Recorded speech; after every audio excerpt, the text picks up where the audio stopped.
Halo teman-teman, para pendengar Simak Suara. Kali ini masih lanjutan cerita dari Lady Diana dengan sudut pandangnya penulis sendiri. Waktu saya umur 4 tahun, saya sudah masuk TK bareng dua sepupu saya, Ita dan Ipul, yang umurnya setahun lebih tua dari saya. Karena saya masuk TK juga gara-gara iri lihat mereka udah sekolah. Pokoknya kalau mereka sekolah, saya juga sekolah. Pas siang-siang kami bertiga lagi main kejar-kejaran. Terus saya kebelet kencing tuh. Kebetulan lagi di dekat musola. Daripada pulang ke rumah jauh, mending kencing di musola pikirku. Musola ini ada di pertigaan yang depan dan samping kanannya jalan. Jadi ada dua pintu kecil, kayak pagar besi gitu. Di depan sama pojok kanan belakang. Jadi ada dua pintu kecil kayak pagar besi gitu, ada di depan sama pojok kanan belakang. Nah, saya masuk dari pintu sebelah kanan yang lurus sama toilet. Jadi toilet ini ada di pojok kiri belakangnya musola. Toilet sekaligus tempat wudhu ini kecil banget sebelum akhirnya direnov. Saat itu ukurannya cuma 1 kali 2 meter. Dan tempat airnya pakai blong. Saya sih nyebutnya begitu, gak tahu deh bahasa lainnya. Tong plastik besar bentuk tabung yang warna biru dan tutupnya hitam. Begitu selesai buang hajat, saya ambil tuh gayung yang ada di atas tutup blong. Pas saya ambil gayung, itu tutup blongnya gerak. Tiba-tiba, nongollah itu kepala berbulu hitam lebat dan gimbal dengan mata besar merah dari dalam blong. Dari kepala ke bahu lurus, gak ada lekuk lehernya. Entah ketutup bulu yang super tebal atau memang bentuknya seperti itu. Saya sadar kalau itu genderuwo. Cuma bedanya ukurannya gak gede, cuma 1 meteran.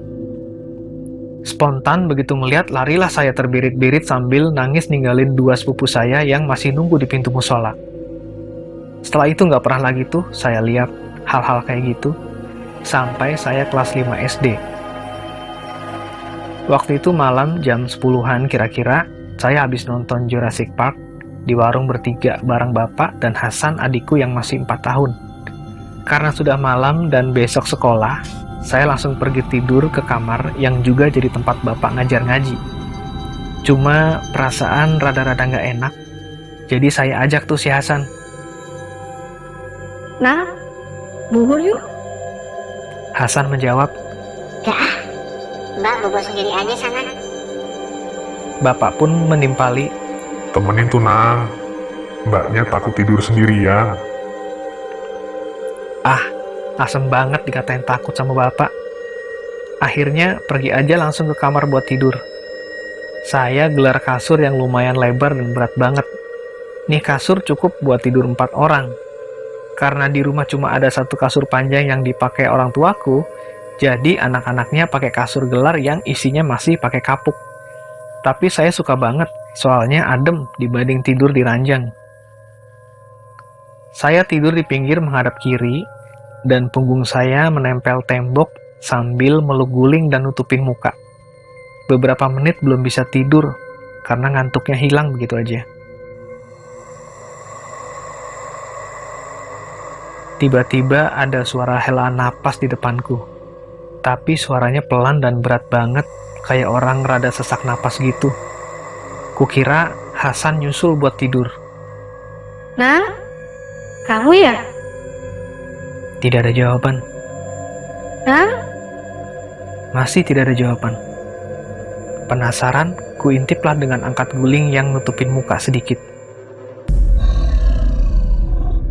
Depan mukaku, persis depan mukaku ada mata besar merah menyala yang aku kenal banget. Dengan rambut hitam gimbalnya yang menutup seluruh wajahnya ikut tiduran menghadapku yang cuma dipisahkan oleh guling. Nyes. Nyes banget rasanya di hati. Panik. Saya tutupin lagi muka saya pakai guling sambil baca ayat kursi. Surat-surat pendek yang saya hafal, semuanya saya bacain sambil gemetaran. Tiba-tiba aja rasa takut saya hilang dan suasananya berubah jadi tenang. Saya coba intip lagi dari bawah guling dan sosok itu udah hilang. Ya udah, saya balik badan dan lanjut tidur dan langsung pulas.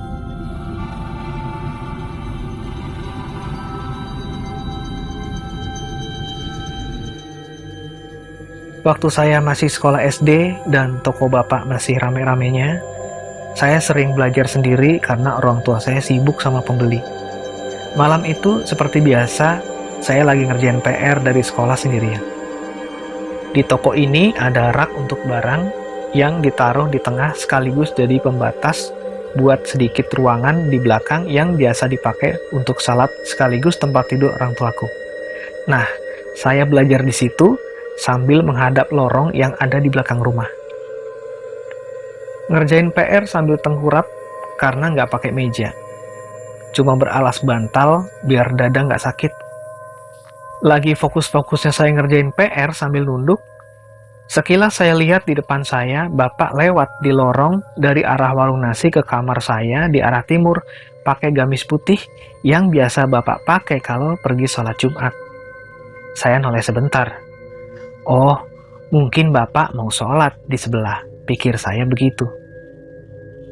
Gak lama sekitar 5 menit, saya lihat lagi bayangan mama di lorong pergi ke kamar timur pakai baju tidur warna ungu. Saya pikir mama sudah ngantuk, mau tidur di kamar timur. Selang 5 menit kemudian, giliran Hasan yang lewat sambil lari-lari kecil. Noleh lagilah saya ke arah lorong. Mulai heran tuh, kenapa semuanya pergi ke kamar timur?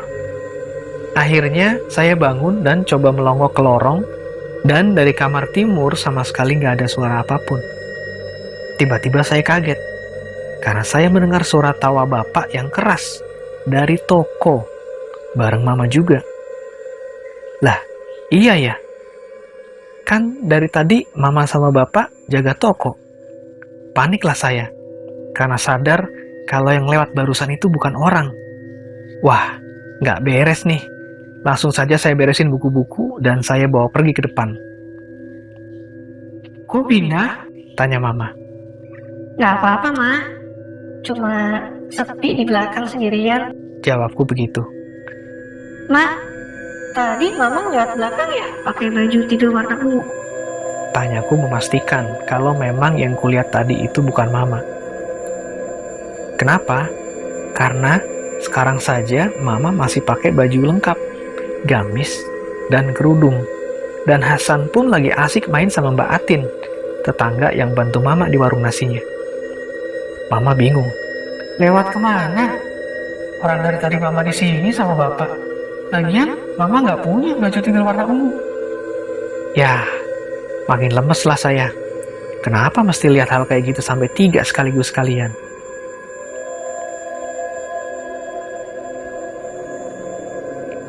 Lulus SD, bapak menyekolahkan saya ke salah satu pesantren yang ada di Madura. Tanpa ada saudara atau kenalan, mulailah saya menyesuaikan diri di lingkungan yang sangat berbeda dengan tempat tinggal saya. Setiap tempat pasti punya cerita horor yang jadi salah satu sejarah perjalanan tempat tersebut. Termasuk pesantren yang saya masuki. Banyak sekali cerita horor yang saya dengar terutama di awal-awal berdirinya pesantren. Ditambah lagi Pulau Madura juga terkenal sebagai salah satu daerah yang syarat dengan perdukunan, sehingga cerita tentang santet atau teror dengan menggunakan ilmu hitam jadi hal yang sudah sering terdengar. Bahkan penampakan panah api yang melesat di langit malam atau bola api yang melayang-layang dan berputar-putar di atas pesantren jadi fenomena yang biasa bagi saya dan santri lainnya. Meskipun pada saat melihatnya pertama kali saya sangat heran sekaligus takut, namun bercampur dengan rasa tidak percaya juga. Tapi menurut para orang tua, perdukunan sekarang sudah tidak bisa dibandingkan dengan tahun 80 atau 90-an dulu. Dengan cerita yang sangat mengerikan menurut saya, cerita kali ini memang tidak ada hubungannya dengan perdukunan, tapi ini salah satu teror yang sempat saya rasakan saat di pesantren. Meskipun saya tidak bisa melihat langsung makhluk yang meneror, tetapi sebagian besar teman saya benar-benar melihatnya. Di pesantren saat itu, kamar dibagi menjadi 3 blok. Blok A, B, dan C berdasarkan waktu pembangunannya. Saya menempati blok C, yang merupakan bangunan baru. Blok C terdiri dari 2 lantai berbentuk U, dan tiap lantai dibagi menjadi 2 dengan pemisah tangga di tengah. Lantai 1 di kiri atau di bagian barat ada blok C1, dan di kanan atau sebelah timur ada blok C2. Di atasnya blok C1 ada C3, dan di atas blok C2 ada C4. Masing-masing terdiri dari 6 kamar. Jadi totalnya ada 24 kamar di situ. Nah, kamar saya itu ada di blok C3. Selain tangga di tengah, ada lagi 2 tangga yang di sudut barat dan timur. Saat itu saya masih kelas 2 sanawiyah atau SMP. Teror diawali oleh kakak kelas yang satu kamar dengan saya. Satu kamar ini bisa diisi 20-25 orang dari kelas 1 sampai kelas 3. Setiap malam, kakak kelas saya ini, sebut saja Siti, selalu mendengar suara yang memanggil namanya dengan lirih. Tapi hanya dia saja yang dapat mendengarnya. Meskipun yang lain tidak bisa mendengar, rasa takut itu menyebar ke yang lain karena melihat Kak Siti yang setiap malam selalu ketakutan, bahkan pernah sampai menangis karena mendengar suara tersebut. Kak Siti bilang suara itu sangat dekat, bahkan seperti di samping telinganya. Setelah hampir seminggu, akhirnya suara itu hilang sama sekali. Sampai satu malam, salah satu teman dekat saya, Zulfa, saat hendak menaiki tangga di sudut kamar barat bersama Amal setelah dari kamar mandi, di bawah tangga ada gudang sempit yang hanya diberi pembatas sekaligus pintu dari triplek, tanpa lampu dan tanpa atap. Jadi kalau naik tangga, kita bisa lihat ke gudang dari atasnya. Saat akan menaiki tangga, Zulfa melihat pintu gudang sedikit terbuka karena terganjal sesuatu seperti batu bulat yang besar. Karena penasaran, Zulfa sedikit mendekat. Namun tiba-tiba, batu itu bergerak. Itu bukanlah batu, tapi sebuah kepala. Dengan wajah hancur dan berlumur darah, dia menatapnya. Zulfa pun berteriak dan jatuh terduduk lemas. Amal yang sudah lebih dulu menaiki tangga terkejut melihat Zulfa sedang duduk menangis sambil menutup wajah dengan kedua tangannya. Dengan bingung dipapahnya Zulfa yang masih lemas menaiki tangga menuju kamar. Setelah tenang, barulah ia menceritakan apa yang dilihatnya. Tak hanya Zulfa, banyak yang melihat penampakan di gudang bawah tangga ini. Ditambah lagi Kak Siti yang kembali mendengar suara-suara yang memanggilnya saat malam. Kadang-kadang tercium bau anyir darah dari gudang. Entah apa yang membuat makhluk itu berdiam di sana. Tapi teror itu hilang dengan sendirinya setelah hampir sebulan lamanya. Teror lainnya terjadi saat saya kelas 3. Penampakan yang sering dilihat adalah sosok dengan jubah hitam bertudung yang membawa sabit besar. Mirip seperti sosok malaikat maut dalam film-film. Tiap semester kami selalu berpindah kamar, dan saya dapat kamar di blok C4, di sebelah tangga di sudut timur. Kejadian pertama saat siang hari. Teman sekamar saya, sebut saja Nia dan Dila. Siang itu, Nia sedang berdiri bersandar di jendela samping pintu yang tingginya 1 meter, dan lurus di depannya sekitar 4 meter ada Dila yang sedang bercermin di cermin yang menempel di tembok. Dan saya duduk di kanan Nia. Cerminnya lumayan besar, jadi dari posisi Dila, dia bisa melihat Nia sekaligus jendela di belakang Nia, dan juga Nia juga bisa melihat bayangannya sendiri melalui cermin. Tiba-tiba Nia berteriak dan langsung menangis, sementara Dila yang sedang bercermin terjatuh lemas dengan mata melebar. Orang-orang yang ada di kamar pun ikut kaget karena teriakan Nia. Sebagian menenangkan Nia dan sebagian lagi mengerumuni Dila. Dila yang lebih dulu bisa menenangkan dirinya, bilang bahwa dari cermin dia melihat sosok berjubah hitam lewat di depan kamar tepat di belakang jendela yang disandari Nia. Setelah itu, banyak juga yang melihat penampakan yang sama. Anehnya, setiap ada yang melihat, makhluk itu pasti ada di belakang salah satu kakak kelas saya. Dia ini dari Malaysia.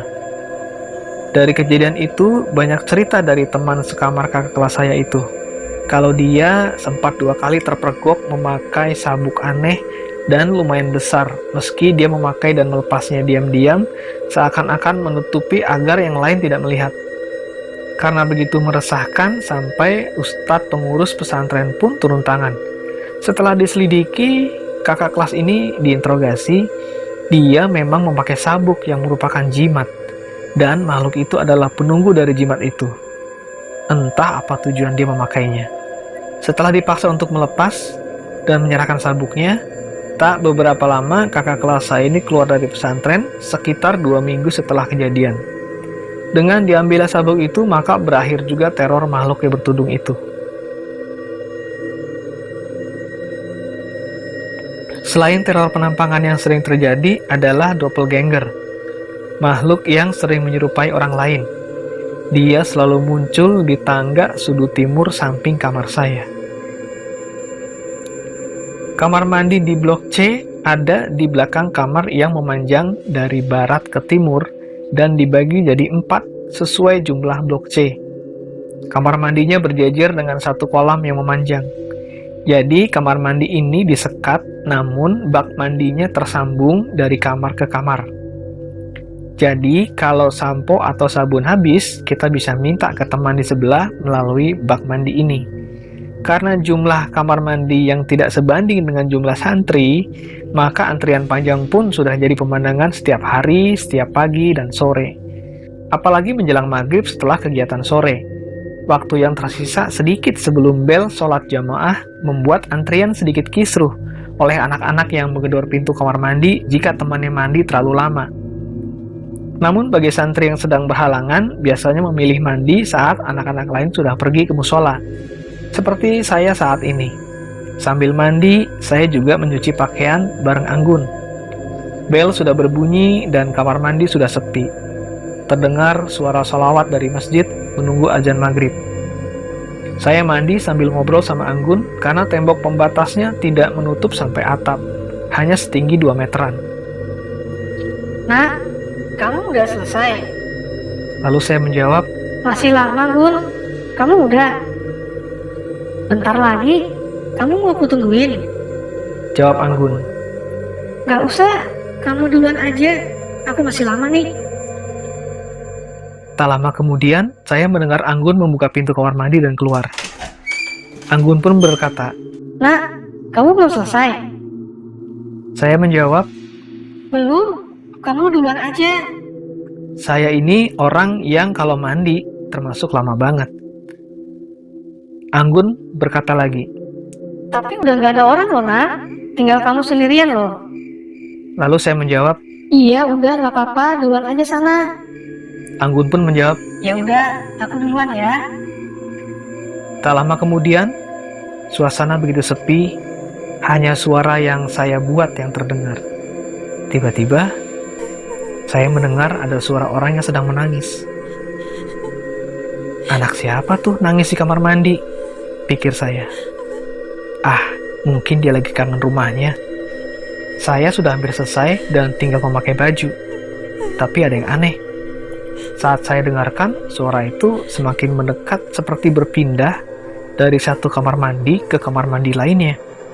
Dan saya baru ingat, kalau Anggun bilang, tidak ada orang lagi selain saya. Dan saya juga tidak mendengar ada orang masuk, karena pintu kamar mandi ini terbuat dari balok kayu yang ditutup seng, dan engsel-engsel yang sudah berkarat membuat suara berisik. Begitulah kira-kira bunyinya saat orang menutup atau membuka pintunya. Jadi kalau ada orang lain datang, saya pasti tahu. Dengan terburu-buru, saya menyelesaikan semuanya dan tanpa sadar membanting pintu. Setengah berlari, saya keluar kamar mandi saat suara itu tepat di kamar mandi sebelah saya. Setelah keluar, saya berdiri di jemuran yang ada di depan kamar mandi, dan memang tidak ada satupun kamar mandi yang terisi. Buru-buru saya jemur pakaian. Untung saja matahari masih belum sepenuhnya terbenam sehingga langit masih terang dan sedikit warna kemerahan. Selesai menjemur, saya langsung berlari menuju kamar terdengar suara azan dari masjid, dan saat saya lari terdengar suara tawa cekikikan dari belakang saya. Sial, diketawain lagi. Dan saya pun mempercepat lari menuju kamar. Sore itu saat kegiatan sedang kosong, atau sedang libur ya, entah, saya lupa. Saya sedang mandi bareng Anggun di kamar mandi sebelah saya. Sambil ngobrol ngalur ngidul dan ketawa ketiwi, Anggun selesai lebih dulu dan menunggu di depan kamar mandi saya. Waktu itu saya lagi centil-centilnya, sampai bawa cermin kecil, entah apa fungsinya, dan sisir juga ke kamar mandi. Padahal waktu SD, boro-boro bedakan. Sisiran pun harus ditarik dulu rambutnya sama mama biar nggak lari. Selesai mandi dan sudah berpakaian, ditambah sisiran, sambil menghadap pintu, saya bercermin. Awalnya hanya terlihat wajah saya. Kemudian, saya jauhkan sedikit cerminnya. Di belakang saya, duduk sesosok pria di atas tembok kamar mandi yang setinggi pinggang. Kepalanya terkulai aneh di bahu. Seperti lehernya patah. Dia menatap saya dari belakang. Hawanya juga berubah menjadi pengap banget. Sampai saya keringetan, padahal baru selesai mandi.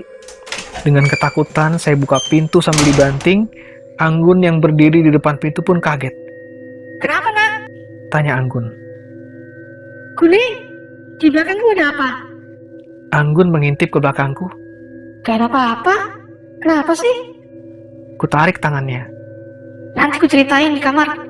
Kataku sambil menggandeng tangannya meninggalkan kamar mandi.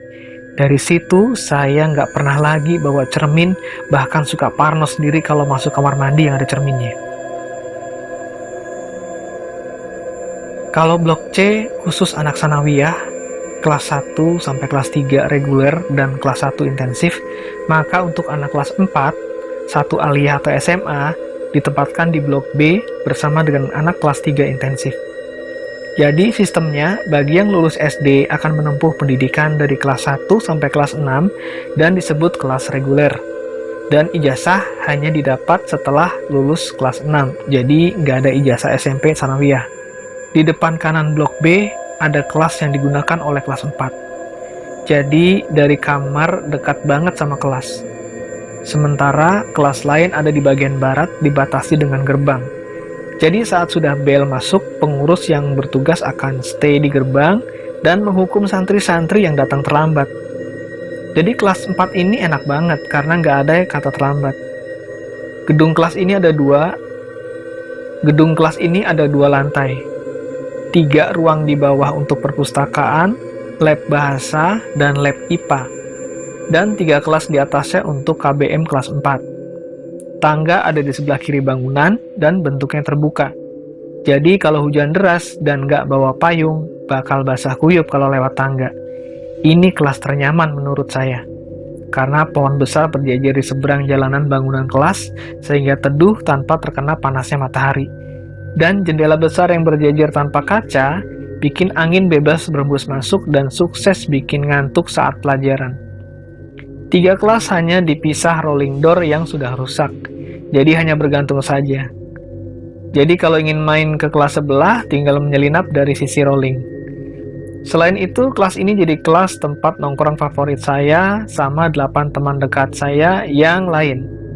Bahkan dari saat kami masih sanawiyah, kami bersembilan. Saya, Novi, Anggun, Nuji, Maleo, Zulfa, Vivin, Ain, dan Mawoh. Kami sering banget nongkrong siang-siang di sini. Bahkan pojokan teras jadi spot favorit untuk rujakan. Malam itu, saya dan Vivin lagi nongkrong di kelas kami yang berada di paling pinggir dekat tangga saat yang lain sedang sholat isya. Karena kami memang sedang berhalangan. Vivin lagi asik teleponan sama pacarnya, dan saya sibuk nyanyi-nyanyi sendiri mengusir rasa bosan sebagai obat nyamuknya. Memang peraturan pesantren melarang santri membawa apapun yang berbentuk elektronik. Karena kami memang bukan santri yang patuh-patuh amat sama peraturan, jadi ya beginilah. Tapi memang yang membawa HP saat itu hanya Vivin, dan Novi pernah bawa kamera saat ada acara tertentu. Kadang saya juga pakai si HP-nya Vivin untuk telepon teman. Tapi selain itu, kami nggak melanggar aturan lain. Paling hanya pelanggaran kecil seperti terlambat atau pelanggaran bahasa, karena bahasa daerah dan bahasa Indonesia dilarang digunakan di sini. Vivin masih asik ngobrol. Dia duduk membelakangi pintu dan saya di depannya duduk membelakangi Rolling. Perasaan saya sudah mulai gak enak. Beberapa kali menoleh ke belakang ke celah Rolling karena lampu yang dinyalakan hanya di kelas yang kami pakai, jadi saat melihat ke kelas sebelah melalui celah Rolling tidak terlihat karena gelap. Tapi perasaan saya selalu bilang kalau ada seseorang dari kelas sebelah yang sedang memperhatikan kami. Saya mulai merasa takut, tapi berpura-pura santai sambil bernyanyi pelan. Lalu suara tawa yang sangat khas terdengar dari kelas sebelah meski tidak begitu keras. Saya dan Vivin saling menatap. Kami paham kalau itu tanda bahwa kami harus pergi. Kalang kabut kami berlari keluar kelas, namun tiba-tiba di ujung tangga kami berhenti seolah-olah ada yang menahan. Tidak bisa lari menuruni tangga yang sudah ada di depan kami. Tawa itu kembali terdengar lebih keras dari sebelumnya, dan saat itu juga dengan satu hentakan saya tarik Vivin berlari menuju tangga. Sampai di bawah sudah ramai dengan santri yang sudah mulai pulang dari masjid dan hendak pergi ke dapur karena memang sudah waktunya makan malam. Sebagian menatap heran kami yang heboh lari menuruni tangga sampai berkeringat. Lalu kami berdua tertawa kecut mengingat kesialan kami diganggu oleh Nona Kunti di kelas. Setelah lulus dari pesantren, saya kembali ke Jakarta dan kuliah. Saat semester 5, saya punya pacar yang aslinya ternyata orang Madura juga. Kami juga sudah lama kenal saat masih di pesantren. Setelah lulus, saya mengajar selama 1 tahun. Saat itulah saya kenal dia. Di pesantren memang tidak boleh membawa elektronik, namun masih disediakan fasilitas seperti wartel dan warnet. Saat masih ngabdi di sana atau masih ngajar di sana, saya sering diminta menjaga warnet jika tidak ada jadwal mengajar. Saat itu baru kenal Facebook. Sebelumnya hanya main Friendster, MIRC, atau Yahoo Messenger. Dan saya pun mengenalnya lewat Facebook, meskipun hanya sekedar ngobrol. Dan saat saya masih masa pengabdian, dia ada di Jakarta bekerja di jasa pengiriman ekspedisi di daerah Jakarta Utara. Tidak ada yang spesial karena dia juga saat itu punya pacar dan jarak umur 7 tahun membuat saya hanya menganggap dia sebagai abang. Saat semester 5, tugas-tugas saya mulai menumpuk dan pelarian mahasiswa biasanya ke tempat-tempat yang menyediakan free wifi demi mengerjakan tugas. Makanya wajar jika tempat nongkrong gak jauh-jauh dari tempat seperti Sevel atau Lawson yang terkenal dengan free wifi-nya. Tempat kerja pacar saya ini kantornya ada di perumahan gitu, dan kantornya dari luar terlihat seperti rumah biasa. Jadi selain kantor, tempat ini juga jadi tempat tinggal pacar saya. Dia mengatur segala administrasi dan keuangan di sana. Selain dia, ada supir-supir yang juga tinggal di sana. Namun setiap akhir pekan, semuanya pulang ke rumah masing-masing. Pacar saya memang cerita kalau kantornya ini agak seram. Tapi memang dia ini orangnya berani banget. Bahkan supir-supir nggak mau tidur di sana kalau dia nggak ada, karena seringnya muncul penampakan. Salah satu cerita yang paling seram menurut saya itu adalah cerita salah satu supir yang ditarik kakinya saat sedang tidur sampai keluar pintu dan baru berhenti saat di teras.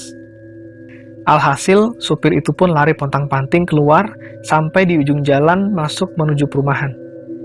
Dia nunggu di sana sampai pacar saya datang. Kalau pacar saya sendiri nggak pernah diganggu sampai begitu atau ditampakin wujud makhluk itu. Paling hanya suara benda jatuh, dan begitu disamperin nggak ada siapa-siapa. Dan nggak ada benda yang jatuh juga. Bahkan sempat ditantangin. Kalau mau ganggu, muncul aja sini. Saya nggak takut. Jangan cuma bikin berisik aja. Katanya begitu. Tapi semenjak itu malah nggak ada sama sekali ganggu pacar saya. Meskipun begitu, saya sering main ke kantornya saat weekend. Karena di sana wifi-nya kenceng banget. Bahkan kalau lagi kalap bisa streaming plus download anime berseason-season. Waktu itu saya main ke kantornya karena sedang banyak tugas demi menumpang wifi. Kalau saya lagi sibuk, biasanya dia masuk ke kamarnya sekaligus ruang kerjanya buat tidur. Sementara saya di ruang depan dekat pintu masuk di depan kamar dia. Di sebelah kamarnya ada dapur yang lumayan luas dan kamar mandi. Di depan dapur ada ruang terbuka yang biasa sebagai tempat tidur para supir. Lalu di samping tempat tidur supir ada gudang besar dan juga kamar mandi di dalamnya. Gudang ini hanya ruangan dengan lebar 5x7 meter yang berisi ban cadangan, drum oli, dan beberapa peralatan untuk memperbaiki mobil ekspedisi jika diperlukan. Saya biasa menggunakan kamar mandi yang ada di gudang. Jadi, kalau ke sana, saya melewati kamar tidur supir dan dapur. Karena kamar mandi yang di dapur untuk supir dan di gudang khusus dipakai dia, saat ke kamar mandi, saya melihat ada rendaman baju kotor yang ternyata sudah direndam dari kemarin. Jadi, saya cucilah bajunya. Sebagai balas budi juga karena bebas pakai wifi di kantornya. Karena dia ini rada usil, difotolah saya yang sedang nyuci menghadap pintu yang terbuka. Saya hanya menunduk karena nggak mau muka saya terlihat. Kemudian setelah beberapa saat, dia pergi ke depan. Saat hampir selesai, saya melihat lagi bayangannya yang mulai berdiri diam di pintu. Saya terus menunduk karena takut diambil foto lagi. Tapi anehnya, dia sama sekali nggak bersuara. Lalu pergi begitu saja. Selesai nyuci, saya bawa ke depan. Kakak ngapain sih pakai balik lagi? Pasti mau foto aku lagi ya? Kataku sambil menyerahkan ember cucian untuk dia jemur sendiri. Kapan yang balik lagi? Orang lagi nonton TV kok. Katanya begitu. Lah, kan tadi habis foto, kakak ke depan. Terus balik lagi kan? Saya masih nggak percaya. Enggak, habis foto itu langsung ke depan nonton TV. Lah, terus tadi siapa? Dia cuma tertawa kecil. Oh, paling yang di sini mau kenalan. Lemes dong saya. Padahal siang dan sinar dari luar masih terang. Dan sebelumnya juga nggak pernah ada apa-apa. Eksis banget sih pengen nunjukin kalau dia tuh ada. Semenjak itu, saya jarang banget main ke kantor pacar saya lagi. Kalaupun mampir ke sana, pasti nggak mau tinggal sendirian. Nah, itulah cerita dari sudut pandang Lady Diana. Terima kasih sudah menyimak.